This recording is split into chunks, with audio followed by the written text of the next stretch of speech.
பொருட்கள்: பட்டை, லவங்கம், ஏலக்காய், கடல் பாசி, நட்சத்திரம், கஸ்தூரி மேத்தி, பிரிஞ்சி மசாலா, கரம் மசாலா, மிளகாய்த்தூள், இஞ்சி, பூண்டு, பச்சை மிளகாய், புதினா கொரப்பாக அரைச்சிக்கணும். புதினா, பூண்டு, தக்காளி, வெங்காயம், கொஞ்சம் வெங்காயம் மெலிசாக கட் பண்ணி பொன்னிறமாக வறுத்துக்கணும். தேங்காய் பால், அரிசி தேவையான அளவு. இப்போ செய்வது எப்படி என்று பார்ப்போம். அரிசியை ஒரு முறை தண்ணி ஊற்றி கழுவி கொண்டு கொஞ்சமாக தண்ணி ஊற்றி ஊற வைக்க வேண்டும். கடாய் வைத்து எண்ணெய், நெய், வெண்ணெய் இருந்தால் சேர்த்துக்கலாம், இல்லைன்னா விட்டுடலாம், இல்லைன்னா ஸ்கிப் பண்ணிடும். பொன்னிறமாக வெங்காயத்தை வறுத்துக்கணும். வறுத்து ஒரு தட்டில் தனியாக எடுத்து வச்சுக்கின்னு அப்புறம் செய்யலாம். பிரிஞ்சி வறுத்து எடுத்துக்கினா இப்போது பட்டை, லவங்கம், இந்த நட்சத்திரம் எல்லாத்தையும் போட்டு வறுத்துக்கலாம்.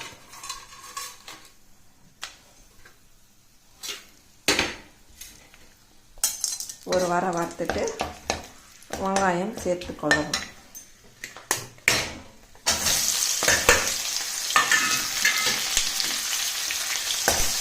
வெங்காயத்தை நல்லா தக்காளி போட்டாச்சு. தக்காளி நல்லா வரணும்.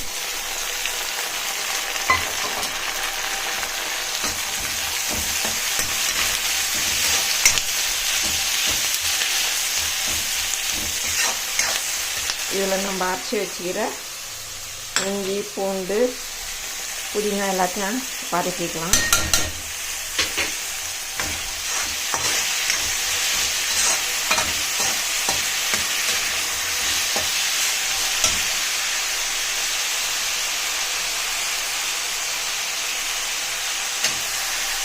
பூண்டு சேர்த்துக்கலாம். நல்லா வதங்கட்டோங்க.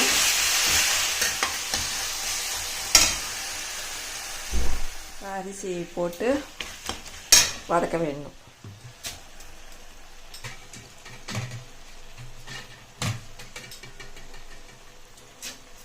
தண்ணி நல்லா இழுத்து போட வேண்டும்.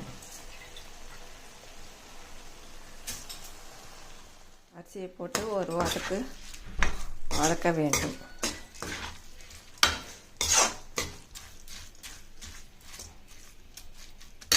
தண்ணி கொச்சிக்கிட்டோன்னே இந்த அரிசியை போட்டு கலரிட்டு இதில் தேங்காய் பால், பொன்னிறமாக வறுத்ததை மேலே தூக்கணும். போட்டுட்டு கொதிக்கிட்டோன்னு கலரிட்டு மூடிடணும். ரோபோ குக்கில் வச்சுக்கிறேன், அதனால் 5 வந்தோடனே நிறுத்திடலாம். நீங்கள் குக்கராக இருந்தால் 3 விசில் வந்தோடனே நிறுத்தலாம். வாவ், பிரிஞ்சி உதிரியாக இருக்குது, நல்லா இருக்குது, சூப்பராக இருக்குது. சைட் டிஷ் தயிர் பச்சடி.